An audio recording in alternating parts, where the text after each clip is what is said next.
الحمد لله وكفى وسلام على عباده الذين اصطفى أما بعد أعوذ بالله من الشيطان الرجيم بسم الله الرحمن الرحيم ولتكملوا العدة ولتكبروا الله على ما هداكم ولعلكم تشكرون وقال النبي صلى الله عليه وسلم إن لكل قوم عيدا وهذا عيدنا صدق الله العظيم وصدق رسوله النبي الكريم اللهم صل على سيدنا محمد وعلى آل سيدنا محمد وبارك وسلم.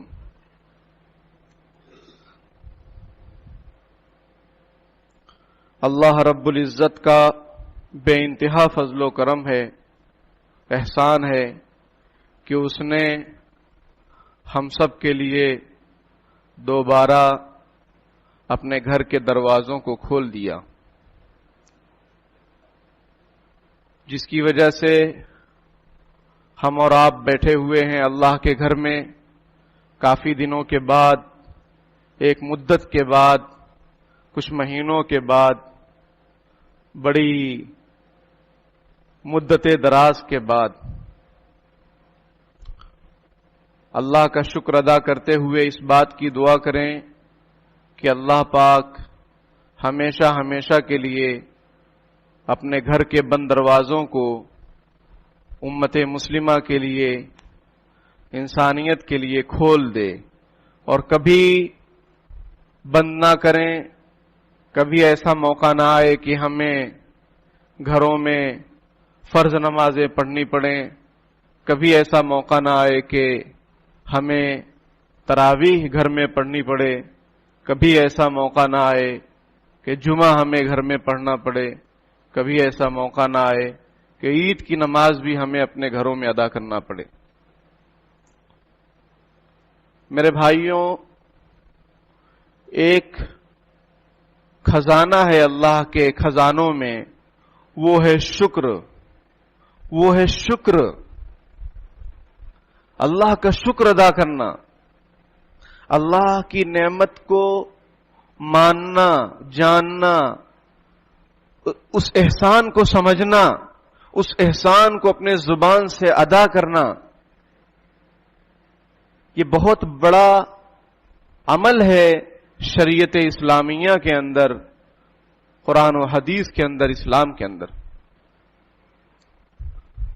لیکن افسوس یہ ہے کہ ہماری زبان، ہمارا دل شکر کی طرف کم جاتا ہے، اور ذرا سی کوئی بات، نامناسب بات، مزاج کے خلاف بات، طبیعت کے خلاف بات اگر ہو جاتی ہے، چاہے وہ اوپر سے آئی ہو یا لوگوں کی طرف سے ہو، تو ہم اس کا شکوہ ضرور کرتے ہیں، شکر نہیں کرتے، شکوہ کرتے ہیں. جیسا کہ پورا رمضان بہت سارے لوگوں کی طرف سے یہ باتیں آتی رہیں کہ عید کیوں منائیں گے، عید کیوں منائیں گے، جب ہم ہم اچھے کپڑے کیوں پہنیں گے، جبکہ نیا کپڑا ایک الگ وشے ہے، الگ موضوع ہے. اچھا کپڑا ہم کیوں پہنیں گے جبکہ ہماری مسجدیں بند ہیں، جبکہ ہم تراویح نہیں پڑھ پا رہے ہیں. ارے میرے بھائی، بے شک یہ تکلیف کی چیز ہے، اس کے ساتھ انعامات کو بھی تو غور کیجئے، اللہ کی نوازشات کی طرف توجہ دیجئے کہ اس نے ہمیں اپنے فضل و کرم سے رمضان المبارک کا مہینہ عطا فرمایا. اس نے ہمیں اپنے فضل و کرم سے اچھے اچھے کھانے کی توفیق عطا فرمائی، اچھے پینے کی توفیق عطا فرمائی، صحت عطا فرمائی، ہم روزہ رکھ سکے. ایک بڑا فریضہ اسلام کا، ایک بنیاد ہے اسلام کی بنیاد 5 چیزوں پر، اس میں سے روزہ بھی ہے. اس کی اللہ پاک نے ہمیں توفیق عطا فرمائی، اس پر میں نے کسی سے کوئی شکریہ کا لفظ نہیں سنا کہ مالک تیرا کرم ہے، آپ جس حال میں رکھیں اس حال میں آپ کا شکریہ. سجدہ تو ہم کر رہے ہیں، مسجد نہ صحیح گھر میں صحیح، نماز تو پڑھ رہے ہیں، مسجد نہ صحیح گھر صحیح، روزہ تو رکھ رہے ہیں، تراویح تو پڑھ رہے ہیں، قرآن کی پاک کی تلاوت تو کر رہے ہیں. اے اللہ آپ کا شکر ہے کہ آپ نے یہ نعمتیں ہمیں عطا فرمائی ہیں. اچھے اچھے کھانے پینے، اچھی اچھی افطاریاں، سحری، وہ سب کچھ ہم کر رہے ہیں، اس پر کوئی شکریہ نہیں ہماری طرف سے. بس ایک بات، ہم کیوں عید منائیں گے؟ عید منانا یہ سنت ہے، اور اپنے پاس موجود اچھے کپڑوں کو پہننا یہ بھی سنت ہے. نیا کپڑا پہننا یہ سنت مستمرہ نہیں ہے، یعنی کہ بھائی تمام ہمارے نبی نے ہمیشہ ہر سال اہتمام کیا نیا کپڑا سلانے کا، صحابہ کرام نے ہر سال اہتمام کیا نیا کپڑا سلانے کا، ایسا نہیں ہے. جو ہو سکا، جو پاس میں موجود تھا، کبھی نیا کبھی نہیں، تو جو اچھے کپڑے ہیں اپنے پاس، جو پرانے کپڑوں میں جو صاف ستھرا ہے، دھلا ہوا ہے، اس کو پہن لیے. اور یہی کتابوں میں لکھا ہوا ہے. یہ الگ بات ہے کہ اچھے کپڑوں میں ہم امت نئے کپڑے کا اہتمام کرتی ہے تو وہ برا نہیں ہے، وہ بھی ٹھیک ہے، کیونکہ اچھے سے اچھا کپڑا پہننا ہے. اب اچھا تو نیا سب سے اچھا رہتا ہے، لیکن نیا ہی کپڑا پہننا، خریدنا یہ عید کی سنت ہو، ایسا نہیں ہے. تو یہ مزاج ہمارا نہیں ہونا چاہیے میرے بھائیوں. ہمارے بچوں کا، ہمارے گھر والوں کا، ہمارا خود کا، یہی زبان پر کیا عید منانا؟ ارے بھائی عید ایک خوشی ہے. کس بات کی خوشی؟ کہ اے اللہ آپ نے رمضان المبارک کا مہینہ عطا فرمایا، ہم نے روزے رکھے، ہم نے تراویح پڑھی، ہم نے قرآن پاک کی تلاوت کی. یہ ایک انعام کا دن ہے، عید کا دن. عید کی رات جو گزری ابھی، یہ انعام کی رات تھی. انعام لیتے وقت آپ غمگین ہوں گے. آپ کو اگر انعام دیا جائے تو آپ ناراض ہوں گے. آپ کو تو خوش ہونا چاہیے. ایک خوشی کا موقع ہوتا ہے، اللہ کی طرف سے، فرشتوں کی طرف سے، نبی اکرم صلی اللہ علیہ وسلم کی احادیث بیان کی گئی ہیں فضائل میں. لیکن شکر والی باتیں ہماری زبان پر نہیں آتی ہیں، وہی ناشکری والی باتیں. اب دوسرا پہلو اسی کے اندر جو ہمارے دل و دماغ پر جس کا بڑا اثر ہے اور ہونا چاہیے، وہ یہ کہ بھائی بہت سارے غریب ہیں جن کے حالات بہت خراب ہوئے، بہت سارے پیدل چلتے ان کی جان چلی گئی. بہت سارے ایسے بھی جو ہے پیدل چلنے والے تھے جو بھوکے ہوئے، بہت سخت بھوک ان کو لگی، ویڈیو موجود ہے. بہت سارے جو ہے چلنے والے، یعنی چلتے ان کو جب بہت بھوک لگی تو ایک کتا مرا پڑا تھا، وہ آدمی اسی کا گوشت کھانے لگا بھوک کے مارے. تو ایسے حالات ہوئے امت کے اوپر، مسلم غیر مسلم سب پر ایسے حالات آئے. تو ایسے حالات میں ہم کیا خوشی منائیں اور کیا اچھے کپڑے پہنیں، اور ہم جو ہے عید کو نہیں منائیں گے، یہ سب باتیں نامناسب ہیں. بے شک ان کا درد ہونا چاہیے، ان کا تعاون کرنا چاہیے. امت مسلمہ نے وہ کیا کہ اپنے خرچے کو کم سے کم کیا. اللہ کا بڑا کرم ہے، سب نے، آپ نے، ہم نے، سب نے اور پوری امت نے اپنے خرچے کو کم سے کم کیا اور لوگوں کا خیال کیا. تحقیقات اور رپورٹیں یہ بتا رہی ہیں اگر مسلمان لاک ڈاؤن کے زمانے میں لوگوں کی مدد نہ کرتا، لوگوں کو کھانا پینا نہ دیتا، راشن نہ دیتا، پانی نہ دیتا، تو بہت ممکن ہے، یقین ہے اس بات کا کہ بھوک مری شروع ہو جاتی اور اس کا کوئی حساب نہ ہوتا. بہت سارے لوگ بھوکے مر گئے ہوتے. لیکن اس امت مسلمہ کے اندر اللہ پاک نے وہ جذبات رکھے ہیں اور اس نبی نے وہ احادیث اور فضائل بیان کیے ہیں کہ اس امت مسلمہ کے اندر ایسی کوالٹی ہے کہ یہ بھوکا رہنا پسند کرتی ہے لیکن اپنے پڑوسی کو بھوکا دیکھنا پسند نہیں کرتی ہے. اس امت کے اندر یہ کوالٹی اللہ رب العزت نے رکھی ہے. تو مسلمانوں نے کیا، بہت اچھا کیا ماشاءاللہ، لیکن ایسے الفاظ کا استعمال کرنا اور ایسے جذبات کو بنانا کیا وہ صحیح ہے؟ صحیح نہیں ہے. کہ ہم عید نہیں منائیں گے، ہم خوشی نہیں منائیں گے. کیوں نہیں منائیں گے؟ اللہ کا شکر کیوں نہیں ادا کریں گے؟ شکر ادا کرنا بری بات ہے؟ شکر آدمی کب کرتا ہے؟ خوش ہو کر ہی تو اللہ کا شکر ادا کرتا ہے. یہ جو نعمتیں میں نے شمار کرائیں، رمضان کی، تراویح کی، قرآن کی، روزوں کی، یہ نعمت کم ہے؟ ایک سجدہ جو ہمیں توفیق مل رہی، یہ نعمت کم ہے؟ تو میرے بھائیوں، بے شک ان کا درد رکھنا ہے، بے شک اپنے مال میں ان کا حصہ رکھنا ہے، ان کا تعاون کرنا ہے، بالکل کرنا ہے. جب تک ہمارے پاس دم میں دم ہے، جب تک ہمارے پاس مال ہے، یا ہم دیں گے یا دلوائیں گے یا دینے والے کا پتہ بتا دیں گے کہ بھائی وہاں سے مل جائے گا، وہ فلاں صاحب دے دیں گے، یا فلاں صاحب کو کہہ دیں گے بھائی فلاں ضرورت مند ہے آپ اس کا تعاون کیجئے۔ کامٹی میں بھی ماشاءاللہ کتنا جو ہے تعاون کیا گیا، کوئی فرق کیے بغیر، مسلم غیر مسلم کوئی فرق کیے بغیر۔ تو میرے بھائیوں، نیکی کرنا ہے لیکن اللہ کا شکر بھی ادا کرنا ہے، اور ایسے کلمات سے اپنے آپ کو بچانا ہے، بولنے سے، سوچنے سے جو اسلام کے مطابق نہیں ہے، جو اسلامی شریعت اور اسلامی طریقت کے مطابق نہیں ہے۔ وہ یہی ہے کہ ہم خوشی نہیں منائیں گے۔ خوشی منانے کا کیا مطلب ہے؟ ناچنا ہے، وہ تو حرام ہے۔ خوشی منانے کا یہ ہے، مطلب یہ ہے کہ ہم اللہ کا شکر ادا کریں، دل سے اللہ کا شکر ادا کریں کہ آپ نے ہمیں ان عبادات کی توفیق عطا فرمائی، یہ آپ کا کرم ہے۔ آپ نے ہمیں تنگ حال نہیں رکھا، آپ نے ہمیں کہیں چلنے پر اور وطن جانے پر مجبور نہیں ہمیں ہونا پڑا۔ اے اللہ تیرا شکر ہے کہ آپ نے ہمیں ان لوگوں میں سے نہیں رکھا جو بیچارے پیدل چلتے چلتے چلتے ان کی جان نکل گئی۔ تو یہ سب نعمتیں ہیں، اس پر اللہ کا شکر ادا کرنا چاہیے۔ اللہ کا ارشاد ہے اللہ رب العزت کا قرآن پاک میں، لئن شکرتم لازیدنکم، اگر تم شکر کرو گے تو ہم نعمت میں اضافہ کریں گے۔ اگر ہم اپنی خوشحالی پر، اپنے شہر کی خوشحالی پر، اپنے گھر کی خوشحالی پر اور اللہ کی جو دی ہوئی نعمتیں ہیں اس کو سوچ سوچ کر اللہ کا شکر ادا کریں گے، یہ جسم کا صحیح سالم ہونا یہ کم ہے، ایمان کی دولت کا ملنا یہ کم ہے، سجدے میں ہماری پیشانی کا جھکنا یہ کم ہے۔ تو یہ سوچ سوچ کے اگر ہم ان نعمتوں پر اللہ کا شکر ادا کریں گے تو اللہ تعالی اضافہ فرمائے گا، اور نعمتوں میں اضافہ فرمائے گا۔ وہ اللہ رب العزت کا وعدہ ہے۔ کیا ہم نہیں چاہتے کہ ہماری جو ہے صحت میں، ہمارے کاروبار میں، ہمارے گھر بار میں برکت ہو، اضافہ ہو، ڈبل تبل ہو جائے؟ ہر کوئی چاہتا ہے، لیکن جو کرنے کا کام ہے وہ کوئی کرنے کے لیے تیار نہیں ہے، اور وہ کرنے کا کام ہے اللہ کا شکر ادا کرنا۔ دوسری جگہ پر اللہ پاک نے ارشاد فرمایا، ما یفعل اللہ بعذابکم ان شکرتم وآمنتم وکان اللہ شاکرا علیما۔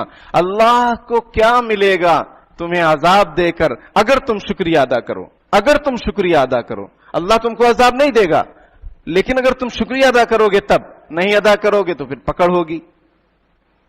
اللہ کو کیا ملے گا اگر تم شکریہ ادا کرو، وآمنتم، اور تم ایمان لاؤ، وکان اللہ شاکرا علیما، اللہ تعالیٰ بڑے قدردان ہیں اور بہت جاننے والے ہیں کہ کون شکریہ ادا کرتا ہے اور کون شکریہ ادا نہیں کرتا ہے۔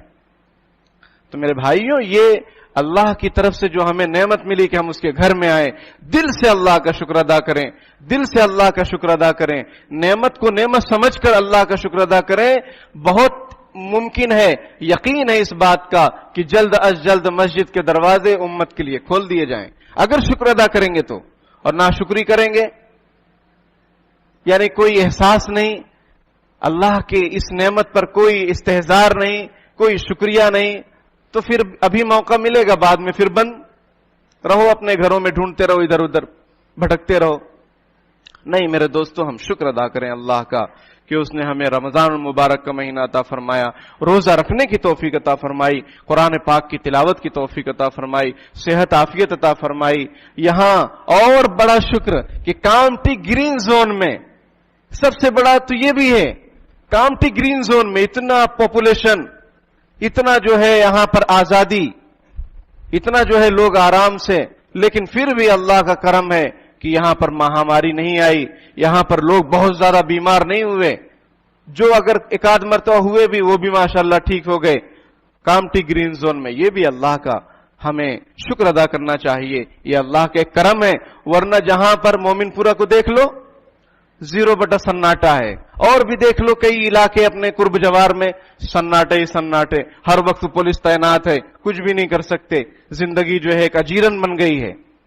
تو اللہ کا ہمیں اس پر بھی شکریہ ادا کرنا چاہیے، یہ اللہ کی ایک نعمت ہے، نعمت کو ہم نعمت سمجھیں۔ اصل کیا ہے؟ حدیث شریف ہے، من لم یشکر الناس لم یشکر اللہ، جو لوگوں کا شکریہ ادا نہیں کرتا ہے وہ اللہ کا بھی شکریہ ادا نہیں کرتا ہے۔ ترمذی شریف میں روایت موجود ہے۔ ہمارا مزاج کیا ہے کہ ہمیں دعوت ملی, ہمیں کوئی نعمت ملی, کوئی تحفہ ملا, گھر میں بچے کی پیدائش ہوئی, شادی ہوئی, اور بھی جاب لگ گئی, کاروبار اچھا چل رہا ہے, کبھی پھوٹے منہ ہم اللہ کا شکر ادا نہیں کرتے. کیوں نہیں کرتے؟ کہ لوگوں سے جو ہمارے معاملات ہوتے ہیں, لین دین ہوتے ہیں اچھی طریقے سے, اس میں ہم کبھی ان کا کوئی شکریہ ہی نہیں ادا کرتے. ہم سوچتے ہیں کہ یہ بھی کوئی شکریہ کی چیز ہے. جیسے آج ہی لوگ ایک دوسرے کو جو ہے اپنے گھروں میں, رشتہ داروں میں عیدی وغیرہ کا سسٹم رہتا ہے, تو بس مل گئی, بلکہ شکوہ رہتا ہے, 100 دیے تو بولے 200 دو, 200 دیے تو بولے 300 دو, بس یہی شکوہ, شکریہ نہیں. اور کوئی شکریہ ادا نہیں کرتا کہ بھائی بہت بہت جزاک اللہ خیرہ, کہنے کی عادت ہی نہیں ہے ہمیں. حالانکہ حدیث شریف میں ہے کہ اگر تمہارے کے ساتھ کوئی نیکی کرے, کوئی بھلائی کرے, اور تم نے اس کو جزاک اللہ خیرہ کہہ دیا, تو تم نے اس کی تعریف میں انتہا کر دی. یعنی اس کی جو تعریف ہونی چاہیے جس لیول تک, آپ نے اس لیول کا حق ادا کر دیا. آپ نے اس لیول کا حق ادا کر دیا. اگر آپ کو کسی نے کوئی تحفہ دیا, آپ نے کہا جزاک اللہ خیرہ, تو آپ نے اس کا حق ادا کر دیا. لیکن ہمارے معاشرے میں یہ کوئی مزاج ہی نہیں ہے.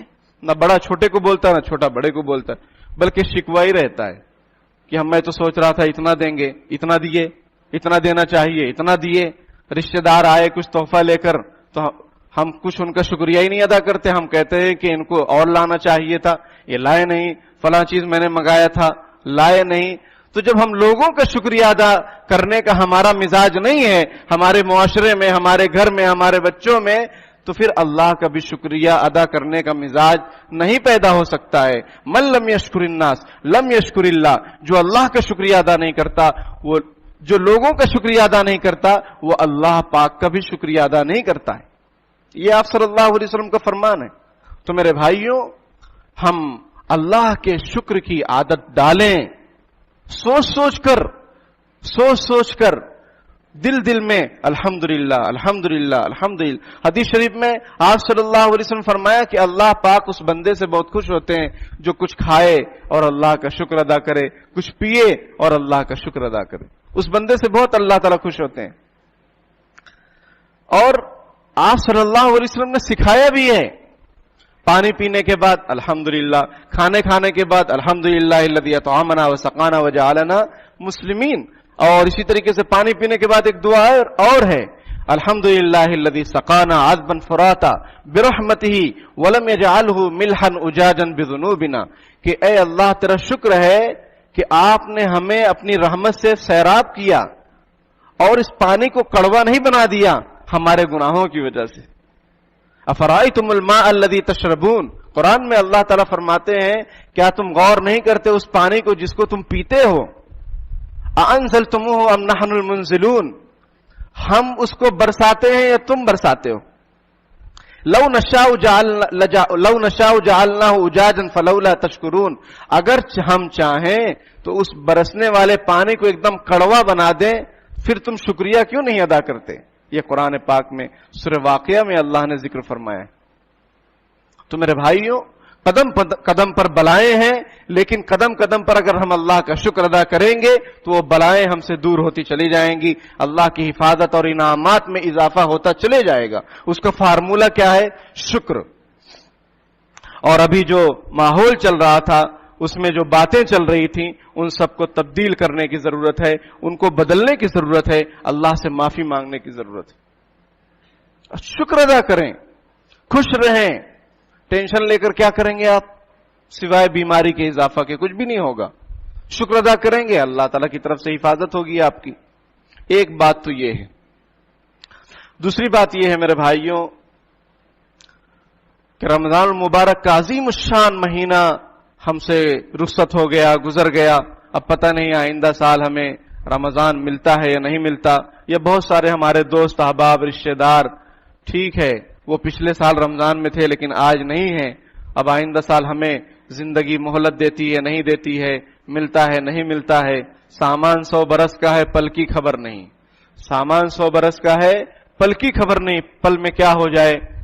ٹھیک ہے, تو ہمیں اللہ کا شکر ادا کرتے ہوئے آئندہ بھی اللہ پاک سے رمضان المبارک کے مہینے کی درخواست کرنی چاہیے کہ اللہ ہمیں پھر سے آپ رمضان المبارک کا مہینہ عطا فرمانا تاکہ ہم اس میں خوب عبادت کریں اور شب قدر میں ہم عبادت کریں اور ہم تراویح پڑھیں، قرآن پڑھیں، اس لیے کہ یہ جو کچھ عبادتیں ہیں جیسے تراویح ہے وہ صرف رمضان میں ہی ہو سکتی ہے، وطر جماعت سے وہ صرف رمضان میں ہی ہو سکتی ہے، روزہ ہے وہ صرف رمضان میں، فرض روزہ، نفل روزہ تو آپ کبھی بھی رکھیے، ابھی شوال کے 6 روزے ہیں اس کی بھی فضیلت ہے، اس کو بھی کوئی رکھنا چاہے رکھ سکتا ہے، لیکن اس میں کچھ غلط فہمیاں ہیں۔ وہ غلط فہمی کیا ہے کہ لگاتار رکھنا چاہیے، لگاتار رکھنے کی ضرورت نہیں ہے، پورے مہینے میں آپ کبھی بھی رکھیے، 6 روزے رکھنے ہیں بس، آپ کبھی بھی رکھیے، کنٹینیو رکھنے کی ضرورت نہیں ہے نہ ضروری ہے،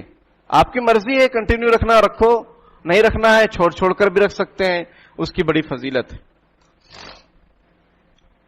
اگر رمضان کے ساتھ کوئی 6 روزے ملا لیتا ہے تو ایسا ہے کہ اس نے گویا پورے سال روزہ رکھا، یہ فضیلت ہے۔ کیا فضیلت ہے؟ ایسا کہ جیسے اس نے پورے سال روزہ رکھا۔ تو میرے بھائیوں، ایک چیز تو یہ ہے، اس میں ہمیں غور و فکر کرنا چاہیے، سوچنا چاہیے، اللہ کا شکر ادا کرنا چاہیے، اللہ سے دعا مانگنی چاہیے۔ دوسری بات یہ ہے کہ ایسا دور چل رہا ہے جس میں ہر آدمی نجات چاہتا ہے، سیفٹی چاہتا ہے، سکون چاہتا ہے۔ تو عن عقبۃ بن عامر رضی اللہ تعالی عنہ قال قلت یا رسول اللہ من نجات قال امسک علیک لسانک ولیسعک بیتک وابکی علی خطیئتک، رواہ الترمذی۔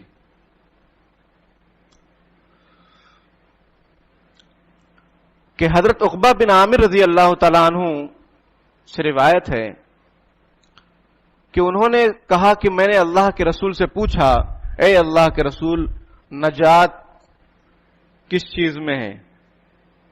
نجات کس چیز میں ہے؟ آج ہم میں سے ہر کوئی نجات کی ہی تلاش میں ہے کہ نجات کیسے ملے گی، کورونا سے اور بھی بیماریوں سے، حالات سے۔ تو آپ صلی اللہ علیہ وسلم نے ارشاد فرمایا، امسک علیک لسانک، اپنی زبان پر کنٹرول رکھو، اپنی زبان پر کنٹرول رکھو۔ نمبر 2، ولیسعک بیتک، تمہارا گھر تم کو سمائے رکھے، یعنی تم اپنے گھر میں رہو۔ وابکی علی خطیئتک، اور اپنی غلطیوں پر اللہ کے سامنے رو۔ یہ 3 چیزیں نبی اکرم صلی اللہ علیہ وسلم نے بیان فرمائی، یہ نجات کی چیزیں ہیں۔ کیسے نجات کی چیزیں ہیں؟ میرے بھائیوں، ایمان اور کفر کا جو تعلق ہے، آدمی ایمان میں ہے یا کفر میں ہے، اس کی زندگی کیسے گزر رہی ہے، اس کا تعلق زبان سے ہے۔ کہ اگر آپ کلمہ پڑھ لیے، آپ مسلمان ہیں، آپ انکار کر دیے کلمے کا، اپنی زبان سے ہی انکار کرنا ہوتا ہے کہ میں نہیں مانتا، میں نہیں جانتا، تو پھر آدمی کفر میں چلا جاتا ہے۔ تو زبان ایک ایسی چیز ہے جس سے آدمی ایمان میں داخل ہوتا ہے اور اسی زبان سے ایمان سے نکل بھی جاتا ہے۔ زبان ہی ایسی چیز ہے جس سے آدمی نکاح میں داخل ہوتا ہے، اور زبان ہی ایک ایسی چیز ہے جس سے اس رشتے کو آدمی ختم بھی کر دیتا ہے طلاق کے ذریعے سے، بول کر۔ تو میرے بھائیوں، حدیث شریف میں زبان کے سلسلے میں، حفاظت کے سلسلے میں بہت زیادہ تاکید کی گئی ہے۔ آپ علیہ الصلوۃ والسلام نے فرمایا، جہنم میں سب سے زیادہ لے جانے والی چیز اگر کوئی ہے تو وہ ہے زبان، وہ ہے زبان۔ سب سے زیادہ جو جہنم میں آدمی اوندھے منہ گرے گا اور جو لے جانے والی چیز ہے وہ زبان ہے، زبان کا غلط استعمال ہے۔ اس لیے ہم سب کو چاہیے کہ ہم دنیا آخرت میں اگر نجات چاہتے ہیں تو اس حدیث شریف پر عمل کریں، اس ٹکڑے پر عمل کریں کہ اپنی زبان کو کنٹرول میں رکھیں۔ غیبت کرنا حرام ہے، چغلی کرنا حرام ہے، کسی پر بہتان لگانا، کسی پر تہمت لگانا، وہ بھی حرام ہے۔ اور بھی سب چیزیں، بہت ساری چیزیں ہیں۔ کسی میں عیب لگانا، اس کے لیے ویل لکل ہمزۃ لمزہ، اس آدمی کے لیے بڑی ہلاکت ہے، تباہی اور بربادی ہے جو کسی کے اندر تہمت لگاتا ہے، کسی کے اندر عیب جوئی کرتا ہے، کسی کے عیبوں کو اچھالتا ہے، اس کے لیے بڑی ہلاکت ہے۔ اللہ تعالیٰ کا فرمان ہے۔ تو پہلی چیز جو نجات کی ہے وہ ہے زبان کی حفاظت۔ تو ہم سوچیں ہم کیا بول رہے ہیں، پہلے تولیں پھر بولیں، پہلے تولیں پھر بولیں۔ ایسی بات نہ بولے، جراحات السنان لها التیام ولا یلتام ما جرح اللسان، کہ نیزوں کے جو زخم ہوتے ہیں وہ بھر جاتے ہیں، لیکن زبان کے جو زخم ہوتے ہیں وہ بھرا نہیں کرتے ہیں، وہ ہرے کے ہرے رہتے ہیں، وہ آدمی کو یاد رہتے ہیں مرتے دم تک۔ اس آدمی نے یہ بات کہی تھی، اس آدمی نے یہ بات کہی تھی، اس آدمی نے یہ جملہ کہا تھا۔ وہ کبھی بھرتے نہیں ہیں جب تک کہ سچی پکی معافی نہ مانگ لی جائے، بار بار ملا نہ جائے، بار بار ہدیہ تحفہ نہ دیا جائے، بار بار سلام نہ کیا جائے، تب تک یہ چیز ختم نہیں ہوتی۔ تو میرے بھائیوں، ہم اپنی زبان کو کنٹرول میں رکھیں۔ اور افسوس کی بات سننے میں بارہا آتا ہے کہ ہمارا مسلم معاشرہ بغیر گالی کے تو بات ہی نہیں کرتا ہے۔ ہمارے بچے وہ بھی سب دیکھتے ہیں ابا کیا بول رہے ہیں، وہ پھر کاپی کرتے ہیں۔ بغیر گالی کے ہمارا معاشرہ نہیں ہے۔ اور حدیث شریف میں آپ صلی اللہ علیہ وسلم نے فرمایا، سباب المسلم فسوق، مسلمان کو گالی دینا یہ فسق و فجور ہے، بہت بڑا گناہ ہے۔ آپ صلی اللہ علیہ وسلم نے فرمایا کہ آدمی کو چاہیے کہ اپنے ماں باپ کو گالی نہ دے۔ صحابہ اکرام نے پوچھا، اللہ کے رسول کوئی اپنے ماں باپ کو گالی کیسے دے گا؟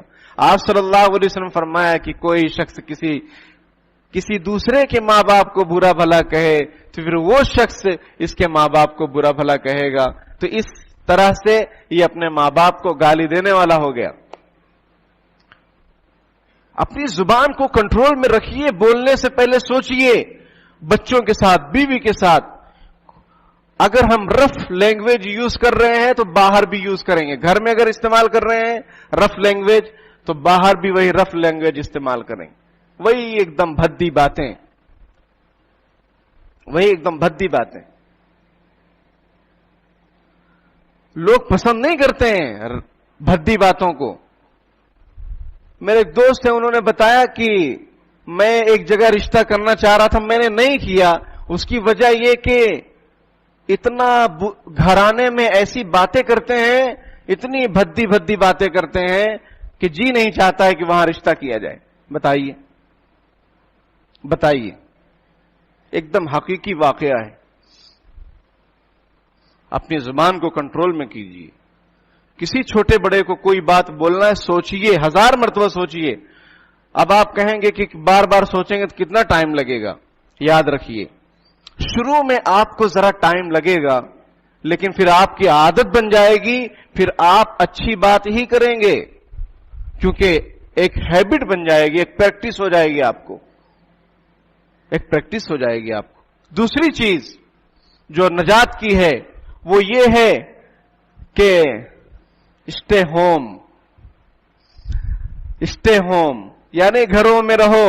وَلْيَسْعَكَ بَيْتُكَ، آج یہی نعرہ ہے، اپنے گھروں میں رہو، سوچھ رہو، ٹھیک ہے، سوستھ رہو، اپنے گھروں میں رہو۔ آپ صلی اللہ علیہ وسلم فرمایا، تیرا گھر تجھے سمائے رکھے، تیرے گھر میں تجھے کشادگی ملے، تو اپنے گھر میں ہی رہے۔ اپنے گھر میں رہ کر کیا کریں گے؟ اپنی بیوی کی تربیت کریں گے، اپنے بچوں کی تربیت کریں گے۔ اللہ کے فضل و کرم سے، اللہ کی طرف سے ہمارے لیے ایک یہ لمحہ تھا بہترین کہ ہم لوگ کئی دنوں سے اپنے گھروں میں تھے، لیکن افسوس کی بات ہے کہ ہم نے اپنے بچوں پر توجہ نہیں دی، ہم نے اپنے بچوں کی تربیت کی خاطر فکر نہیں کی۔ بچے گھومتے رہے، بچے پتنگ اڑاتے رہے، بچے گلیوں میں شور کرتے رہے، اور ہم ادھر ادھر بیٹھ کر گپ شپ کرتے رہے، اور وقت لمحات قیمتی گزر گئے۔ میرے بھائیوں، آپ کاروباری لوگ ہیں، آپ کو ٹائم نہیں ملتا، یہ ٹائم ملا تھا تو کچھ قرآن آپ صحیح کر لیتے، اپنے بچوں کا قرآن صحیح کر لیتے، اپنے بچوں کی نماز کی فکر کر لیتے، اپنے بچوں کے عقیدوں کی فکر کر لیتے کہ ان کا عقیدہ کیا ہے، اللہ کو کیا سمجھتے ہیں، رسول اللہ صلی اللہ علیہ وسلم کو کیا سمجھتے ہیں، کوئی نبی آنے والا ہے یا نہیں ہے، کیا ہے ان کی تھنکنگ۔ لیکن افسوس کہ ہمیں اس کی کوئی فکر نہیں ہے۔ ہمیں اس بات کی فکر ہے کہ ہماری دکان کیوں کھولنے نہیں دے رہے ہیں، ہمیں اس بات کی فکر ہے کہ ریڈ زون گرین زون کہاں کہاں ہے، اس سے کیا لینا دینا ہے آپ کو؟ حدیث شریف میں آپ صلی اللہ علیہ وسلم فرمایا کہ اب تمہارا گھر تم کو سمائے رکھے. قرآن میں بھی عورتوں کے بارے میں، خواتین کے بارے میں، وقرن فی بیوتکن، اپنے گھروں میں ٹھہری رہو، ولا تبرجن تبرج الجاہلیۃ الاولی واقمن الصلاۃ وآتین الزکاۃ واطعن اللہ ورسولہ، کہ جاہلیت کی طرح، جیسے پہلے جاہلیت میں یعنی اسلام آنے سے پہلے عورتیں بے پردہ گھومتی رہتی تھیں، ویسے مت گھومو، اپنے گھروں میں ٹھہری رہو، نماز پڑھو، زکوٰۃ دو، اللہ اور اس کے رسول کی اطاعت کرو. لیکن افسوس کہ ابھی کچھ ڈھیل ملی تو ہماری خواتین ہی سب سے زیادہ مارکیٹ میں. مرد کہاں چلے جاتے ہیں؟ کیا مرد سامان نہیں لا سکتے ہیں کہ ہماری خواتین ہی ایک دم ہر جگہ بھیڑ لگائے رہیں؟ غیرت انسانی اور غیرت ایمانی ہماری دھیرے دھیرے ختم ہوتی جا رہی، حیا شرم دھیرے دھیرے ختم ہوتی جا رہی. اپنے گھروں میں رہیے، لاک ڈاؤن کا زمانہ ہے، گھروں میں رہیے، باہر گھوم رہے ہیں، باہر مل رہے ہیں لوگوں سے، بہت ممکن ہے کہ بیماری آ گھیرے اور بیماری کا دور چڑھنے لگے اور ہمارا کام جو گرین زون ہے وہ پھر کسی اور زون میں بدل جائے. تو دوسری چیز ہے اپنے گھروں میں رہو، اور تیسری چیز ہے اپنے خطاؤں پر اللہ سے رو. ابھی گھر میں رہنے کا موقع ملا تھا، ہمیں قضائے عمری کرنی تھی، ہماری جو نمازیں چھوٹی تھی اس کو پڑھنا تھا، جو کچھ کمی تھی دینی لائن سے اس کو ہمیں دور کرنا تھا، جو زندگی گزر گئی اس کا حساب کرنا تھا، اور اللہ پاک سے سچی پکی توبہ کر کے اور نئی زندگی جو شروع ہوگی لاک ڈاؤن کے بعد، اس میں نئے طریقے سے ہم نمازوں کی پابندی، قرآن کی تلاوت، صدقہ خیرات، زکوٰۃ، ان چیزوں کا خوب اہتمام کرتے، ایسا کچھ پلان بناتے تو بڑا اچھا ہوتا. اللہ پاک عمل کی توفیق عطا فرمائے.